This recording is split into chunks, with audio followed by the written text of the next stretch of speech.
Agora vamos para a palavra dessa manhã, que eu espero em nome de Jesus que abençoe a sua vida. Vamos falar um pouco sobre a nossa fé, uma fé que é inclusiva, mas que não exclui a mudança de vida. Hoje nós vivemos num momento, num tempo em que tudo é inclusão, todo mundo tem que ser incluído e não podem haver mais barreiras e diferenças e todo mundo tem que aceitar todo mundo e todo mundo tem que aceitar o que todo mundo faz, o que todo mundo é, o que todo mundo escolhe para ser e para fazer. E a fé também tem que ser uma fé inclusiva, onde todos se sintam aceitos, pertencentes, onde o mais importante é que todo mundo seja junto e tudo bem. Só que a gente não pode esquecer a segunda parte, que a nossa fé, ela não exclui uma mudança de vida. E se de um lado a pregação do Deus irado que está castigando, que está querendo moer as pessoas, esmagar as pessoas e provar as pessoas, me incomoda e é um erro, do outro lado, o Deus bonzinho que abriu as portas do céu para todo mundo vir como está e que não tem mais inferno, não tem mais diabo, não tem mais julgamento, não tem mais nada senão um lindo paraíso para a gente ver depois, ela é igualmente assustadora. Porque os dois entendimentos te afastam da fé no Deus verdadeiro. E eu quero que você entenda uma coisa, as pessoas entendem que Deus é aquilo que elas imaginam que Deus é. O que a gente precisa entender é que Deus é. E a gente que tem que descobrir quem é esse Deus. Vocês entenderam a diferença ou não? Porque as pessoas vão criando imagens de Deus. Mas eu não concordo muito com isso. Mas eu não acho que é assim. Mas você acha que Deus faria desse jeito? Mas assim, tem um Deus que é. Ele é uma pessoa. Não adianta alguém fingir que eu sou uma pessoa, não, porque o Denão, ele é um baixinho, gordinho, do cabelo loiro e da pele morena, não sou eu. Mas eu prefiro que ele seja assim. Tá bom, mas não sou eu. Não sou eu, não, ele é novo, ele tem 25 anos. Aí tudo bem, né? Mas o resto, não sou eu, entendeu? Não é o que você quer, o que você fala que eu sou. Eu sou o que eu sou, e assim é Deus. Então, o nosso papel como cristãos, como pessoas que buscam a Deus, é tentar conhecer e aprender sobre quem esse Deus é, para que a gente viva uma vida coerente a isso, tá? Então a gente olha lá, em Tito, no capítulo 2, Paulo escreve o resumo da nossa pregação. Ele fala assim, porque a graça de Deus se manifestou salvador a todos os homens, ponto. A graça de Deus é para todos os homens. A salvação, esse termo homens, tá bom, gente, é sempre usado no sentido de humanidade, tá bom? Homens, mulheres, jovens, crianças, velhos, tá bom? Então pronto, ele já começa assim, porque a graça de Deus se manifestou salvadora para todo mundo. É para todo mundo ser salvo. A graça de Deus, a bondade de Deus é para todo mundo. Mas ela nos ensina a renunciar, a falar, eu não quero, eu não vou viver a impiedade e as paixões mundanas. Impiedade talvez seja mais fácil a gente entender como maldade, para ficar bem mais fácil para a gente. E as paixões do mundo, os desejos, os sentimentos, as vontades, aquilo que o mundo, as pessoas que estão no mundo querem e desejam, mas a gente renuncia por causa da graça salvadora. Para quê? Para que a gente viva de maneira, olha que interessante isso aqui, de maneira sensata, justa e piedosa. Quando? Lá no céu? Não, nessa era presente. Então, olha esse texto, como ele fala exatamente de uma fé que inclui, porque é uma graça salvadora para todo mundo, mas ela não exclui a transformação, porque ela nos ensina a renunciar àquilo que não tem a ver com essa graça. Então, a maldade, a indiferença, a intolerância, a ganância, as paixões sexuais, sejam heterossexuais ou homossexuais, o desejo por ser grande, por ser reconhecido, por pisar nas outras pessoas para ser maior, a competição, o desejo de subjugar outras pessoas porque é branca, porque é preta, porque é mulher, porque é homem, porque é chinês, porque é não sei o que, esse desejo, essas paixões, esses sentimentos, a gente renuncia. A gente fala, não, isso não tem a ver com a graça. Eu não vivo, por quê? Porque essa graça de Deus quer que a gente viva de uma maneira sensata. E essa palavra sensatez tem faltado muito, né, hoje em dia, né? As pessoas não são mais sensatas, elas são todas levadas por impulsos, elas fazem sem pensar, elas agem sem pensar, elas são, não tem sensatez, não tem, fala assim, poxa, vamos ponderar, isso é bom ou isso não? Então você é isentão, então você não tem coragem, então é todo mundo movido por paixão, como se a vida fosse um eterno jogo do Corinthians e Palmeiras, entendeu? É paixão, é o meu time contra o seu, porque está impedido a meu favor, é um erro, se está a seu favor é porque foi roubado, e aí a gente briga na rua e a gente se mata, é impulso, e está falando assim, não, a gente tem que ver uma vida sensata, a gente tem que ver uma vida justa. Aonde parte o princípio da justiça na nossa vida? Não é porque me beneficia que é bom. Irmão, se você entender isso nessa manhã, você pode ir para casa agora, que eu vou estar feliz da vida. Justiça significa, não é porque me beneficia que é bom, porque o que a gente aprende de justiça na nossa nação é assim, a justiça ela é boa quando me beneficia, se ela não me beneficia, ela não é boa. E por outro lado, a injustiça que me beneficia, essa eu quero, e a injustiça que não me beneficia, essa eu não quero. Isso não é bíblico, é a gente saber que a justiça é boa, mesmo quando ela não me beneficia, e viver uma vida piedosa, uma vida de adoração diante de Deus que se manifesta na bondade às outras pessoas. Quando a gente vive isso? Porque parece que a gente aguarda que essa transformação ela vai acontecer quando a gente estiver no céu, mas Paulo não, a gente vive aqui, na era presente, porque enquanto nós aguardamos a bendita esperança, a gloriosa manifestação do nosso grande Deus e Salvador, Jesus Cristo. Ele se entregou por nós a fim de nos remir de toda maldade e purificar para si mesmo um povo particularmente seu, dedicado à prática de boas obras. Gente, esse texto, depois eu gostaria muito que durante a semana você lesse esse texto, tá bom? Na sua casa. Olha, a gente aguarda a manifestação de Jesus Cristo, nosso Senhor. Então a gente vive um tempo presente de maneira justa, bendita, pacífica e piedosa, porque a gente aguarda Jesus voltar. Esse Jesus, ele morreu, mas ele tinha um objetivo em mente. Ele queria nos purificar da maldade para criar um povo particularmente dele. Ou seja, Jesus não quer dividir você com mais ninguém. Mas então Jesus é um egoísta, Jesus só pensa nele? Sim, é isso mesmo. Quando eu decidi casar com a Ellen, eu a escolhi porque eu queria que ela fosse 100% minha. Eu não quero que ela seja de outro homem, nem de outra mulher, nem de outros homens, nem de outras mulheres, nem de ninguém. Quando eu escolhi casar com ela, eu escolhi naquele dia nunca mais ser de nenhuma outra mulher, nenhum homem também, mas é que isso não estava na conta, né? Tipo assim, mas só para deixar claro, né? Isso aí nunca foi uma possibilidade. Mas assim, eu decidi, ela é exclusivamente minha e eu sou exclusivamente dela. Jesus, ele faz exatamente essa proposta. Eu quero um povo que seja exclusivamente meu, só meu e de mais ninguém. Eles serão o meu povo e eu serei o seu Deus, sem concorrência, sem outros deuses, sem outras entidades, sem outras personalidades, sem outras manifestações, sem outros interesses. A regra é clara, eu sou o Deus deles, eles são meu povo. Fim.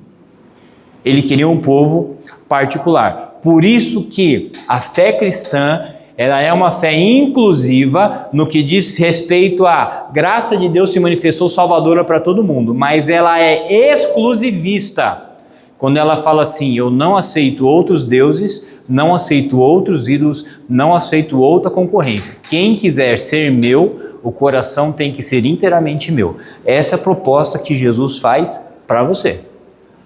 Entendeu? Essa é a proposta que Jesus faz para você. Que eu vou fazer uns 3 casamentos nos próximos finais de semana. E basicamente eu vou falar isso nos casamentos, né?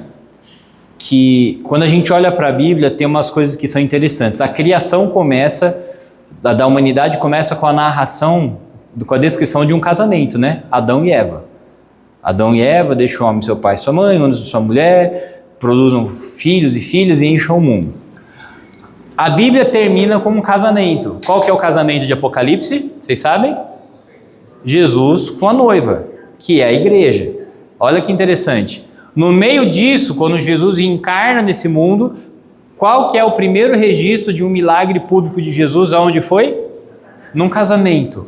Olha que interessante como que Deus, ele parece que em pontos importantes da história, ele determina com uma união, com uma demonstração de um casamento, de uma união.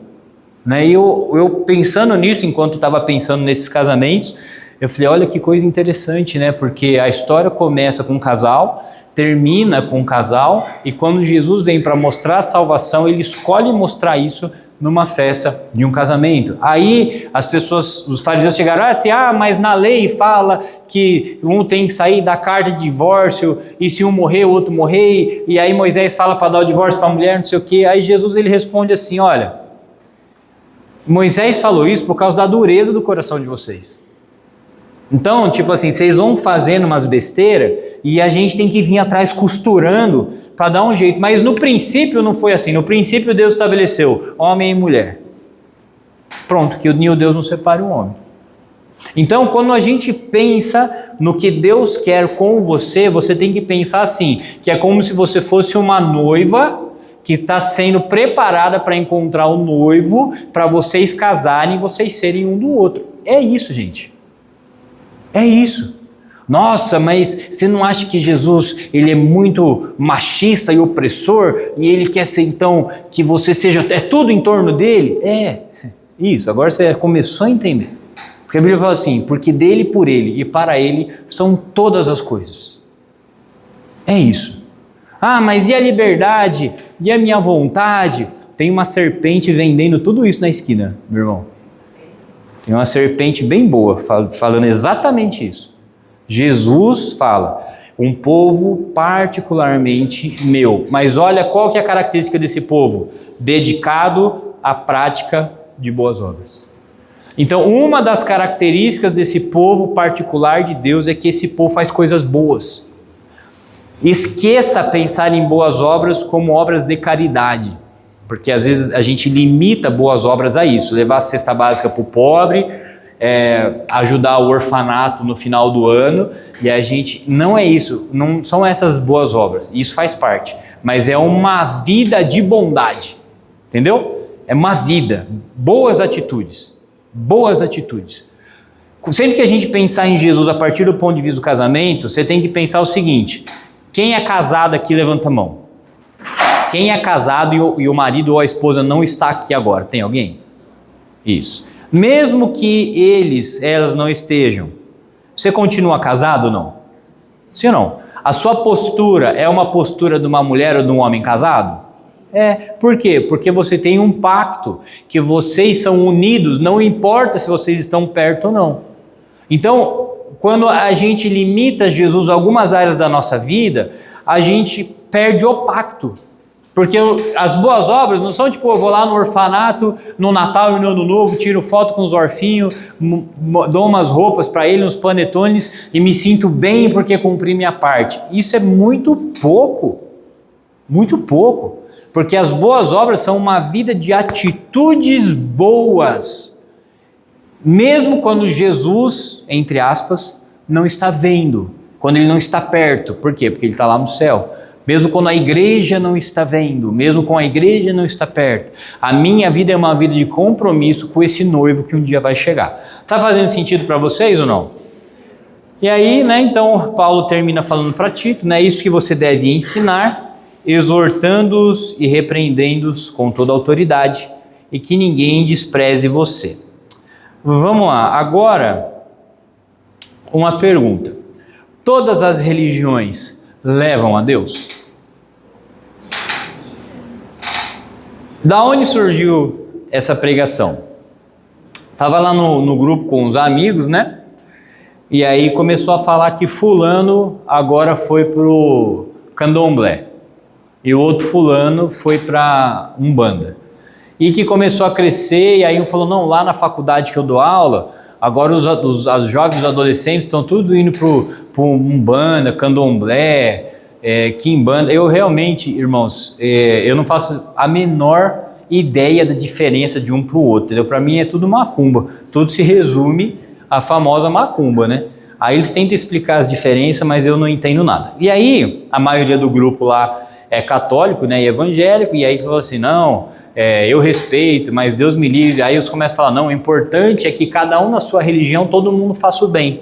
Porque o importante é fazer o bem. Porque eu conheço crente que não vale nada e conheço macumbeiro que só faz o bem. Eu conheço católico que não vale nada e conheço evangélico que faz o bem. E eu conheço macumbeiro que não vale nada. E aí ficou essa discussão bem filosófica a respeito das religiões, né?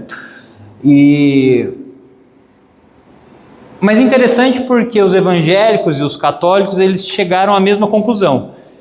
Que não importa qual é a sua religião, no que você crê, porque todas as religiões pregam que tem um Deus e que você tem que fazer o bem ao próximo. E isso é suficiente.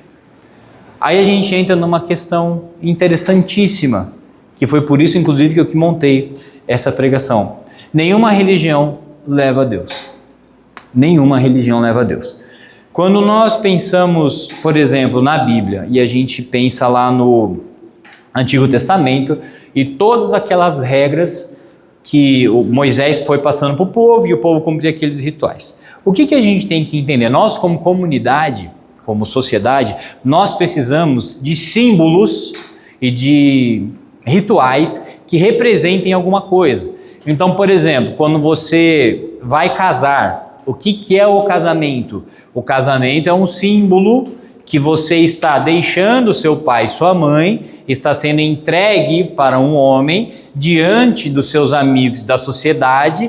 Existe uma cerimônia que representa a formação de uma nova família. É isso que o casamento representa. O papel do padrinho no casamento, que é o pequeno pai. O que significa aquilo? Significa que aquele casal, quando passar por dificuldade, não é se passar, é quando passar, porque vai passar, tem nesses padrinhos e madrinhas a figura de pequenos pais e mães. Aquele padrinho, ele tem autoridade para chegar naquele casal e falar assim, o que você está fazendo com ela é errado. Você tem que respeitar a sua esposa. O que você está fazendo com seu marido é errado. Você tem que respeitar o seu marido. Ou vocês estão precisando de ajuda, olha, você está tratando seu filho da maneira errada. Vocês estão precisando de dinheiro. A função do padrinho era essa.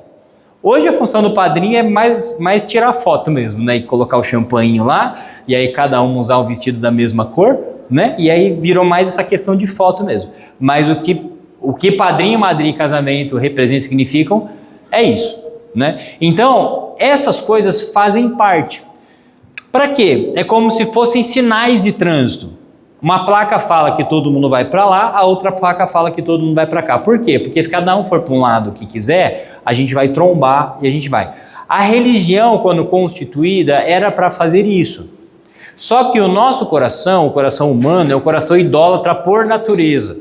Então, foi abandonado aquilo que era para dar direção, e aquilo que era para dar direção começou a ser cultuado. Então, quem não cumpre aquele rito tem que ser apedrejado, morto, está excluído. Aí começa a surgir a hipocrisia, em que a pessoa ela consegue ser religiosa e ao mesmo tempo ser uma pessoa imprestável. Ela consegue ser uma pessoa religiosa que fala de Deus, ao mesmo tempo ela rouba as outras pessoas, ela engana as outras pessoas, ela trai a esposa, ela trai o marido, ela se prostitui, mas ela olha para ela e se acha uma santa. Por quê? Porque ela ela segue os ritos daquela religião. Está fazendo sentido para vocês ou não? Vai chegar em algum lugar isso aqui. Então, como o nosso coração é um coração idólatra, o nosso coração sempre vai buscar alguma coisa para adorar e para reverenciar. Só que aí a gente precisa entender uma coisa, que a fé cristã, ela é uma fé centrada em Jesus Cristo. Ela é uma fé que aceita todo tipo de gente. Ela é uma fé que exige que todo tipo de gente seja transformada. E é uma fé que não pode ser comprada, só pode ser recebida e com gratidão no coração. Isso aqui, irmão, você tem que gravar no seu coração. Isso aqui você tem que gravar no seu coração. A fé cristã é uma fé centrada em Jesus Cristo. Por mais que existam outros personagens que são importantes, por exemplo, Moisés, por exemplo, Davi, por exemplo, Paulo, a fé cristã ela é baseada em Jesus. É Jesus que nos reconecta com Deus, é Jesus que nos inspira a viver.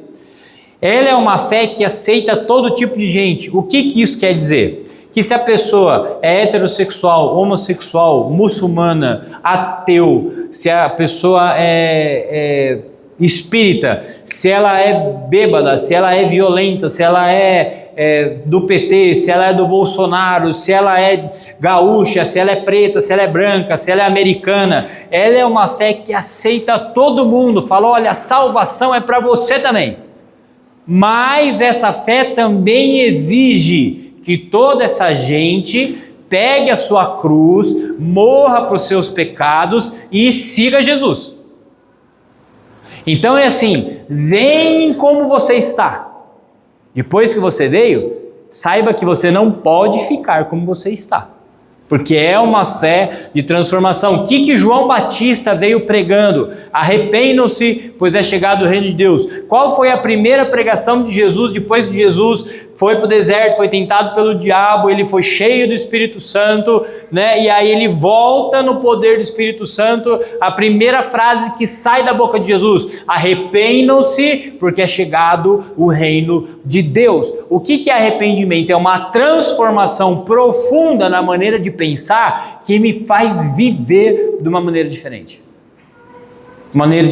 Então, o que a gente precisa entender é que a fé cristã, que ela aceita todo tipo de gente, ao mesmo tempo ela exige que essas pessoas sejam transformadas pela graça de Deus, pela bondade de Deus e pelo poder de Deus. E essa fé, meu querido, não pode ser comprada.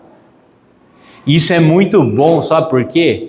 Porque aí rico e pobre ficam no mesmo lugar. Gente importante e gente desimportante fica no mesmo lugar. Gente conhecida e gente desconhecida fica no mesmo lugar. Como? De joelho perante um Deus Salvador. Não tem nada mais igual que isso.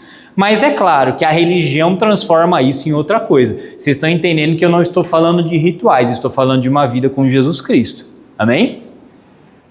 E aí, uma coisa precisa ficar clara. Qualquer tipo de adoração, reverência, oração ou culto a qualquer outra entidade é chamado de idolatria. E idolatria é pecado. Por quê? Porque a fé cristã, ela é uma fé que é focada em Jesus. Então, quando a gente fala que todas as religiões levam a Deus, o importante é você crer em Deus e fazer o bem, que no final está tudo certo, essa pregação e esse pensamento, eles não estão de acordo com a fé cristã. A pessoa pode pensar assim do jeito que ela quiser, mas na Bíblia, na fé cristã, a gente não encontra isso. Então, eu quero que você pense assim, já que a gente está falando de casamento. As pessoas ficam às vezes buscando alguns exemplos, né, para tentar exemplificar o que é pecado de traição, o que é pecado de adultério, Para mim é simples demais. Qualquer ato sexual que não seja um homem e uma mulher casados é pecado e fora da vontade de Deus. Ah, mas e se? Entendeu? Não tem mais e se. É sua mulher? É seu marido? Vocês são casados? Beleza. Mas e se não? Mas e se já é outra conversa. Já não está. Aqui é a mesma coisa. Mas e o arcanjo Miguel? É Jesus Cristo? Não. É Deus? Não. É o Espírito Santo? Não. É idolatria. Mas e os santos católicos? Não. É Jesus? É Deus, o Espírito Santo? Não. É idolatria. Mas e o Alá, e o Muhammad, e o Maomé? É Jesus?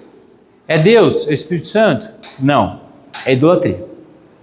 Mas e o Ogum, o Orixá, o Espírito Guia, o Espírito de Luz? E meu avô que morreu, era um homem tão bom, e ele vira e mexe de sexta, aparece aqui para conversar comigo. Então, qualquer coisa fora de Jesus Cristo, do ponto de vista bíblico, é pecado. Fechou. Você não abre mais e se.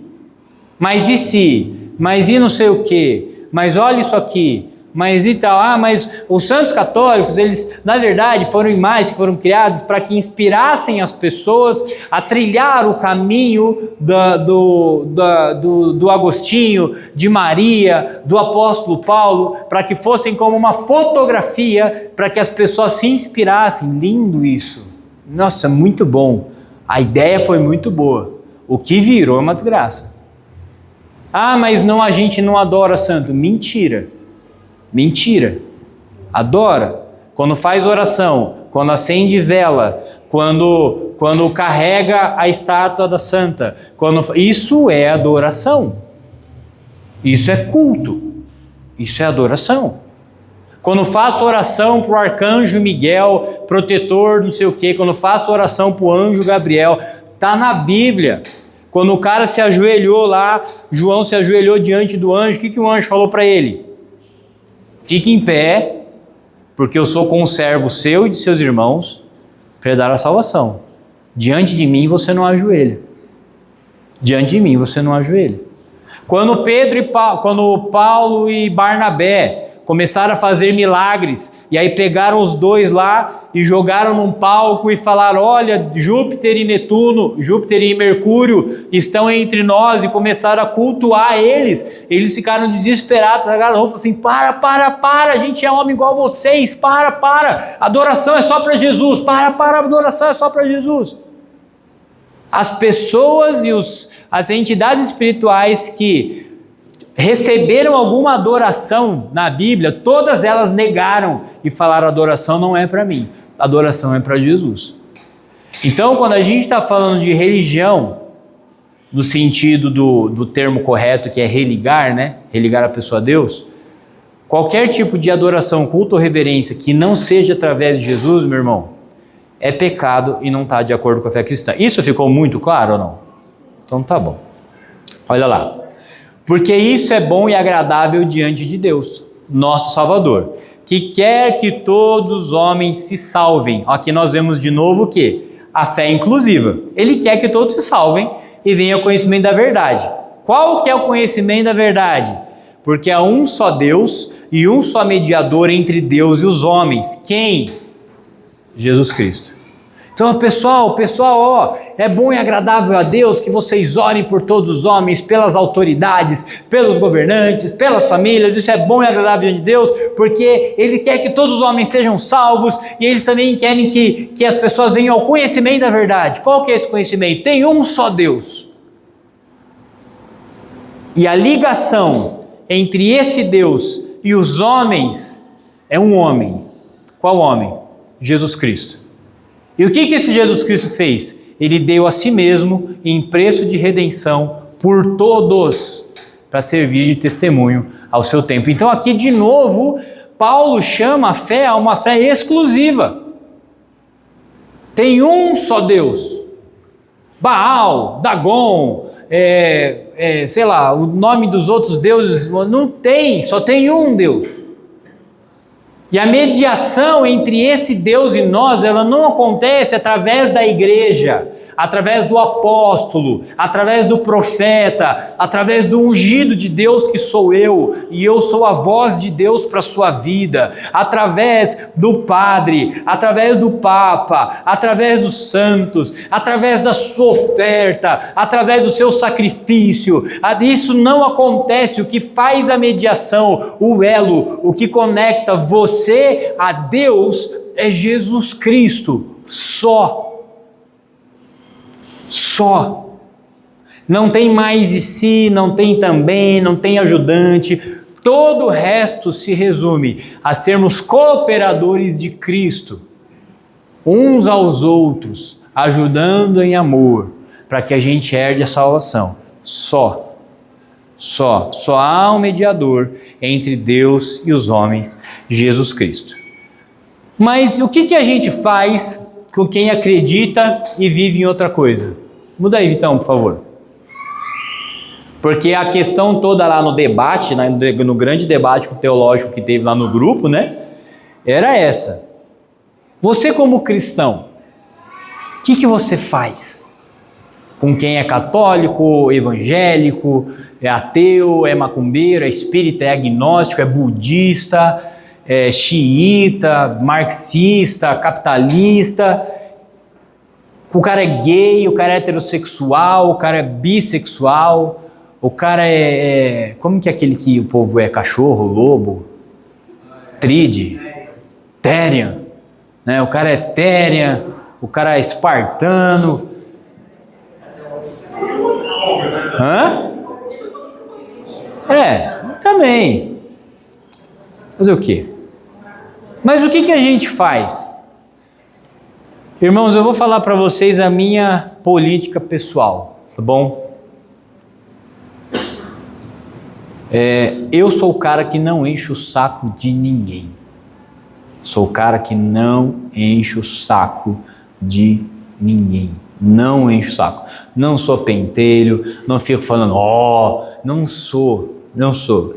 Cuido da minha vida, cuido da minha casa, cuido dos meus negócios, da minha mulher, do meu filho e ajudo a todos que querem ser ajudados. Mas se depender de mim, para eu ir atrás de uma pessoa, ficar infernizando a vida dela para ela ser salva, eu acho que ela vai para o inferno. Porque eu não faço isso. O que eu acredito? Que uma conduta de vida diante de Deus inspira as pessoas a serem diferentes. E as pessoas perguntam, por que você é diferente? No que você acredita? E a partir daí, eu começo uma pregação do Evangelho. Eu penso assim, eu faço assim. Tanto que um dos casamentos que eu vou fazer é de um cara lá da academia, que é católico, que quando eu cheguei na academia, depois ele me falou, né, que ele falou, cara, esse cara é um mala, eu vou arrebentar ele aqui, porque esse cara aí deve ser um cozido. E aí um dia ele me abraçou, eu falei, cara, você é o cara mais legal que eu conheci nos últimos tempos, eu queria saber, você faz o meu casamento? Eu falei, faço, claro que eu faço. E depois eu bati nele, graças a Deus, no juízo, né? Com a graça de Deus, né? Com a graça de Deus. Eu acredito nisso. Eu acredito num evangelho silencioso. Eu acredito num evangelho que eu estava na faculdade e o cara mais engraçado da minha sala, o cara mais engraçado, o cara mais gente boa, o cara que onde chegava todo mundo ria, num dos momentos que eu estava sentado lá na escada, sozinho e tal, ele sentou do meu lado e falou assim, Denão, vou te contar uma coisa que eu nunca contei para ninguém, eu dou risada, mas eu sou um cara triste. E muitas vezes eu penso em me matar. É o cara que você jamais pensaria nisso. Por que ele escolheu eu para falar no meio de tantas pessoas? Eu acredito no evangelho em que você ora por aqueles que vivem diferente de você. Você ora para o cara se arrepender. Você ora para a pessoa se converter. Você ora. Eu não entro em debate, eu não gosto disso, gente. Realmente eu não gosto, porque as pessoas num debate, elas não querem ouvir, elas querem vencer. Elas não querem ouvir.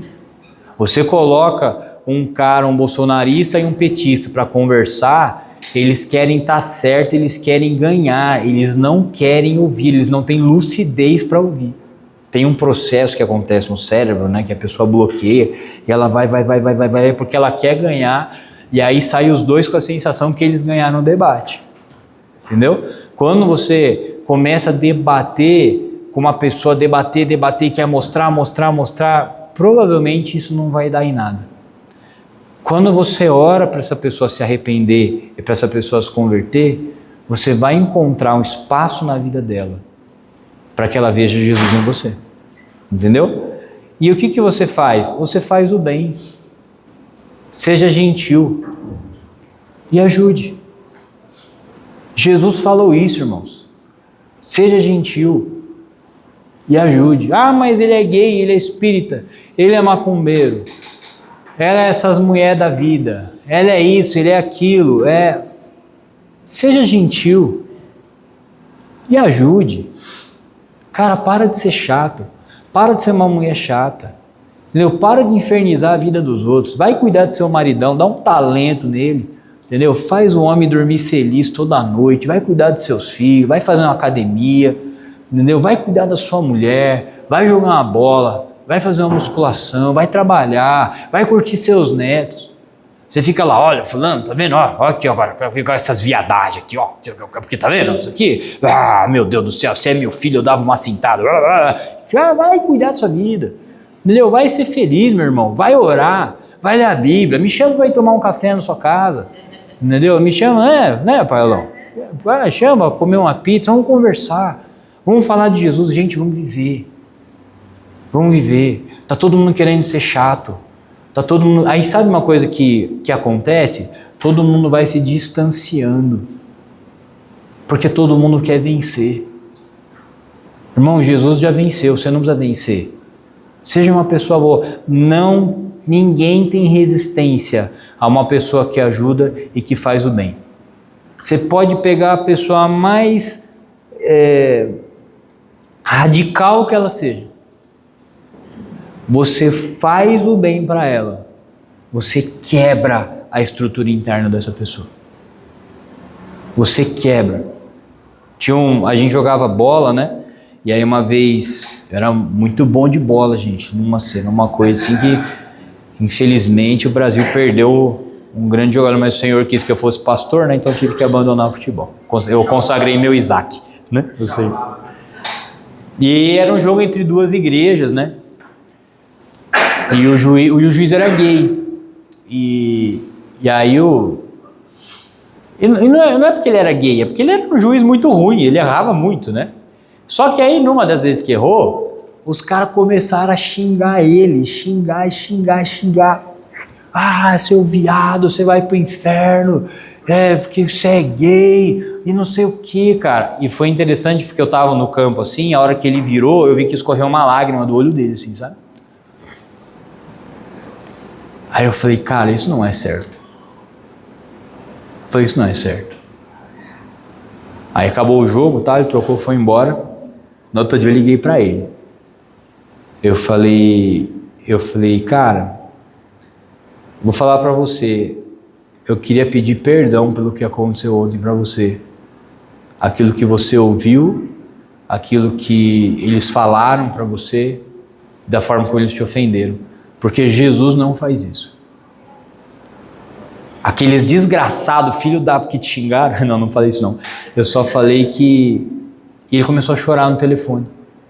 Eu falei assim, Jesus é um Jesus que quer te salvar, perdoar os seus pecados e te dar a chance de ser salvo. Ele não é um Jesus que te humilha, que acaba com você e que te expõe. E o cara começou a chorar.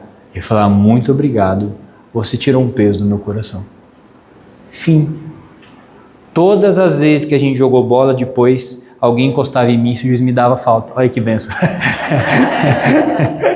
Toda vez eu ganhava uma faltinha lá de agradecimento por causa disso. Gente, ser gentil nunca vai fazer mal para ninguém. Não importa o que a pessoa pensa, não importa o que ela vive. Se você é uma pessoa segura da sua fé, daquilo que você acredita, daquilo que você vive, o que a outra pessoa pensa não pode te incomodar. Se te incomoda é porque você é uma pessoa insegura na sua fé. Guarda isso no seu coração. Se te incomoda o que a outra pessoa fala, o que a outra pessoa vive, se te dá um negócio no coração é porque você é uma pessoa insegura. Se você é uma pessoa segura na sua fé, você consegue ser gentil e ajudar. O que não quer dizer que você tem que aceitar como opcional o que aquela fé ou conduta da outra pessoa. Vocês entendem a diferença ou não? Vocês entendem? Eu vi um pai de santo deu um nó num pastor, porque eles estavam lá e querendo falar de inclusão e não sei o quê, e aí falou assim, o pastor falou, não, a gente respeita, tal. Ele falou assim, então vamos juntos fazer uma passeata das religiões pela paz. Aí eu vi que o pastor deu uma rebolada, né, e agora? Aí filho começou a gaguejar e, não, a gente vai... Irmãos, é o seguinte, é questão de fé. Eu te respeitar não significa que eu acredito no que você crê. E não significa que eu tenho que andar de mão dada com você. Eu respeitar o gay não significa que eu tenho que ir na marcha gay, levantar um arco-íris e falar estamos juntos. Não significa isso. Não significa eu respeitar um macumbeiro, um espírita, não significa que eu não vou dizer que as práticas dele são pecado. Não significa isso. Significa que eu não vou agredir, eu não vou xingar, eu não vou ofender, eu não vou destruir, eu não vou depredar, mas eu vou orar para que eles se convertam. A minha postura não vai ser uma postura que vai se unir em nome da fé, não, a minha fé é Jesus Cristo. Quem não se une a Jesus Cristo, eu não quero. Mas não significa que eu não tenho que orar e fazer o bem. Ficou claro isso, gente, irmãos, vocês? Ficaram, né? Então tá bom, vamos lá. Mas de repente você está aqui e você fala assim, e se você não concorda com a fé cristã? Eu não concordo com isso, Denão. Então tudo bem, ó, você pode ser ateu, você pode ser espírita, você pode ser umbanda, você pode ser das church, né? Church é legal, meu. Tem muita church legal, entendeu? Que é legal, tipo uma balada, né? Muito massa, é muito legal. Você pode ser muçulmano, você pode até ser evangélico, você pode ser católico, você pode até criar uma fé própria e pessoal. É muito legal esse mundo que a gente vive, entendeu? Você tem muitas opções do que você pode fazer. Eu não quero ser monogâmico, eu quero ter umas 5, 6 mulheres. Bom, que Allah te abençoe, você pode ser muçulmano, entendeu? Que Allah te dê muita prosperidade, você tenha... Não, eu quero ser uma pessoa que tem regras e que tem rituais para cumprir. Cara, seja evangélico.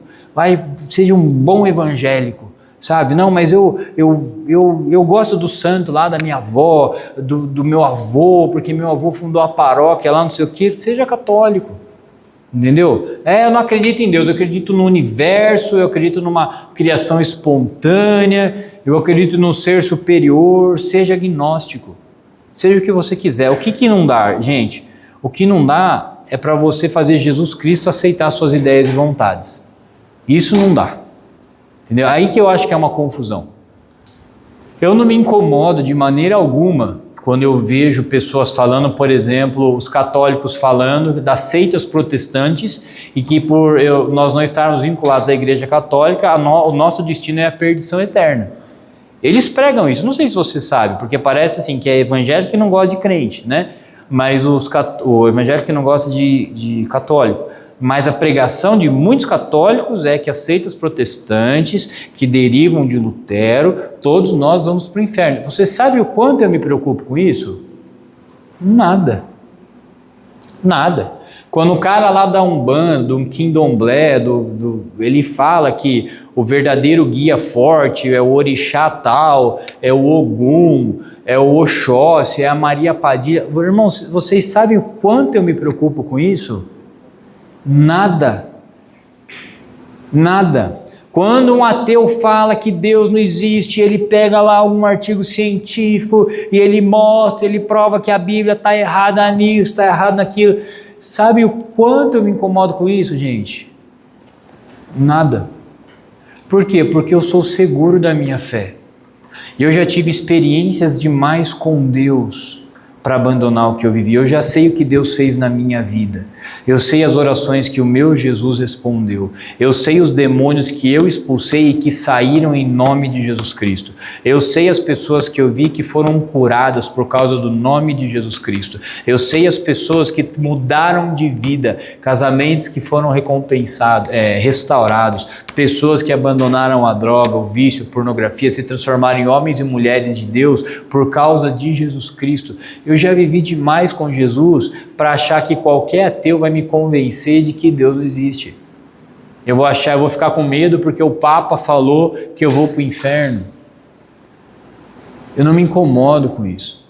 E eu quero abrir as portas dessa fé para todas as pessoas que queiram mudar de vida. Vocês entendem isso ou não? Agora, o que não dá? Mas tem que aceitar, porque eu sou gay e eu quero estar lá na igreja, porque eu sou não sei o quê, e eu quero ser aceito na igreja, eu quero que a igreja faça o meu casamento, é um trisal, e eu quero a bênção de Deus. Gente, aí não dá. Entendeu? Aí não dá, aí o cara está querendo forçar o que ele quer dentro da igreja. Não dá, vai abrir uma outra igreja. Tem um pastorzão bonito, você viu? De barba, um cabelão loiro. E aí, rapaz? Cabelão bonito, rapaz. Deve usar L'Oreal aquele cabelo. E ele fala assim, quero chamar você para o culto, vai ser uma bênção. Então, entendeu, gente? Então, assim, o problema é o quê? Quando a pessoa quer forçar a ideia dela. Aí Jesus fala assim, filho, não, aqui o Senhor sou eu. A regra do meu jogo é essa.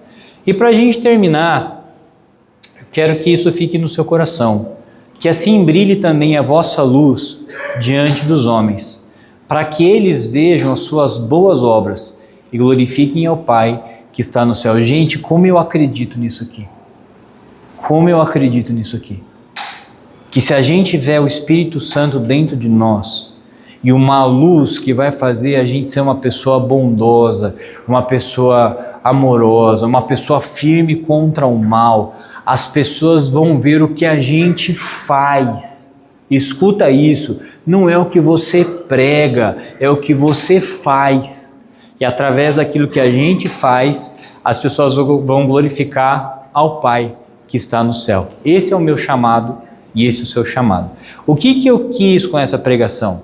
Eu quis fortalecer a sua fé em Jesus Cristo e mostrar para você que se sua fé possui outros adereços, você está negando a Jesus. O que isso quer dizer? Por exemplo, se você é uma pessoa que crê em Jesus, mas ainda precisa de santos católicos, você nega Jesus.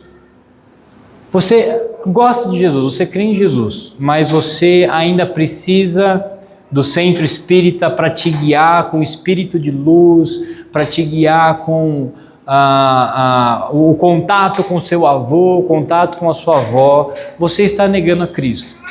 Se você gosta de Jesus, mas você precisa do arcanjo Miguel protetor, da oração do arcanjo Miguel, do sal grosso no canto da sua casa, da rosa ungida que te protege, se você precisa da arca da aliança colocado na porta da sua casa para que nenhum mal entre na sua casa, você está negando Jesus. Se você ainda se reúne, por exemplo, esse é um ponto importante que eu gostaria de falar, que é a respeito da maçonaria. A maçonaria diz que não é uma religião, mas é uma religião. Quando você se reúne de uma certa forma para cultuar uma entidade que é o grande gerenciador do universo, isso é um culto. Isso é um culto, isso é uma adoração, que não é Jesus. Então, ele está competindo com Jesus. E se você ainda precisa disso, você nega Jesus. É simples, gente, é simples, você tem que entender assim, basicamente assim, se um dia a Ellen aparecer de mão dada com um menininho de 17 anos e beijar esse menininho de 17 anos, ela me abandonou. É simples assim. Mas e se ela não te abandonar? Eu largo ela. É simples assim. Se ela aparecer com um velhão de 70 anos, ela me abandonou. Zé, vem da lancha, né? Aí a gente conversa, digamos assim, né? Dependendo da quantidade de terras, a gente conversa. Mas assim, ela me abandonou. Ela quebrou a nossa aliança. Porque eu sou um cara extremamente exclusivista. A Ellen é minha e ninguém encosta nela. Se ela escolher um dia quebrar isso, ela quebra o pacto que a gente fez. Não importa se é um menino de 14, 17, 20, 25, 30, 70, 80, se é um velho de 90 anos. Não importa. Jesus é tipo isso. Não importa o nome que se dá para a entidade. Baal, Dagon, Moloque, dinheiro, Mamon, Maria, apóstolo, não importa. Entrou alguém para competir com Jesus, Jesus fala, beleza, estou vazando. Entendeu? Aí é uma escolha nossa. Pois também Cristo morreu uma única vez pelos pecados, os justos pelos injustos, para conduzir-nos a Deus, morto sim na carne, mas vivificado no Espírito. Amém?